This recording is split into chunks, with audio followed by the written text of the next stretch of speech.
안녕하세요. 사회복지사 초혜입니다. 언젠가 소통 전문가 김창옥 교수님의 세바시 강연 나는 당신을 봅니다 편을 본 적이 있었는데요. 강연을 들으면서 눈시울이 붉어졌던 게 떠오릅니다. 그래서 사람과 관련된 이야기를 할 때면 이따금씩 그 강연을 되새기곤 하는데요. 오늘은 그 이야기를 한번 해보고자 합니다. 김창옥 교수님은 아버지와 관계가 많이 서먹했다고 해요. 하루는 아버지와 단둘이 공항에 남아 있었는데요.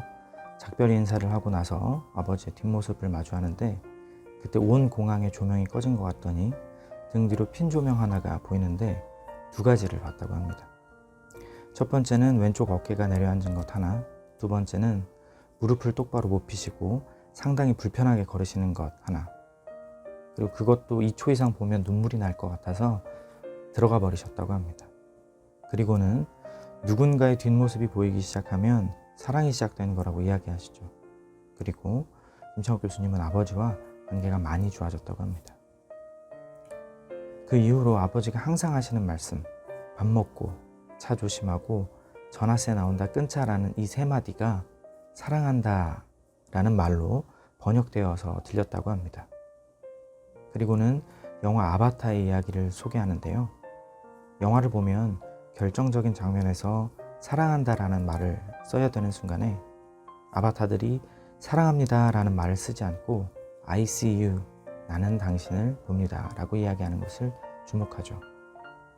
저는 이 대목에서 굉장히 인상 깊었는데요. I see you, 나는 당신을 봅니다가 정말 사랑한다는 말을 잘 표현하고 있구나 하고 느꼈기 때문입니다. 영화 아바타의 나비족은 I see you, 나는 당신을 봅니다 라고 이야기합니다. 당신을 보아야 한다고 말합니다. 당신, 그 사람을 보아야 한다는 말이죠. 그들의 인사는 I see about you 라고 하면서 당신에 관한 것들을 본다고 하지 않습니다. I see you, 나는 당신을 볼 뿐이죠. 그러면 당신을 본다는 말이 과연 무슨 의미일까요? 나비족은 인사를 하면서 그 사람의 눈동자를 쳐다봅니다. 그리고 그 사람을 보죠.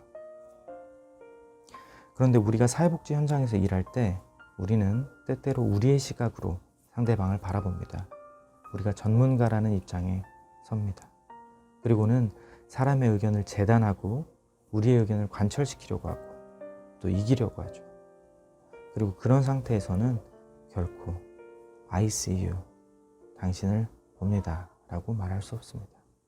그 사람이라는 존재 자체를 볼 수 없기 때문이죠. 전문가의 안경으로 당신을 보는 겁니다.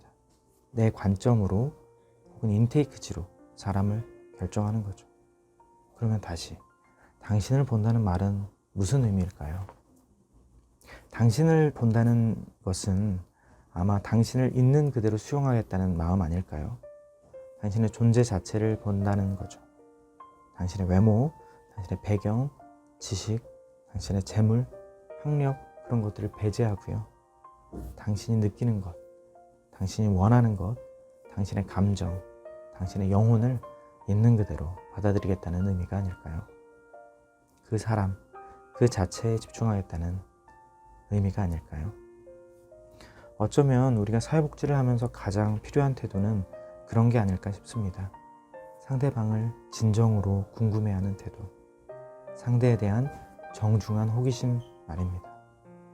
상대가 엄청난 부자이건 누구나 알만한 명예를 가지고 있는 사람이건 전혀 그렇지 않건 그것과 상관없이 그 사람 그 자체에 집중하는 거죠. 그 사람만이 가진 고유한 매력을 바라보는 것. 그런 시선이 필요하지 않을까요?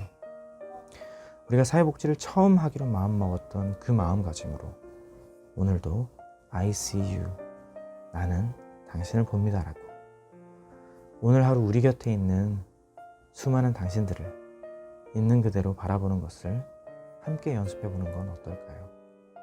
감사합니다.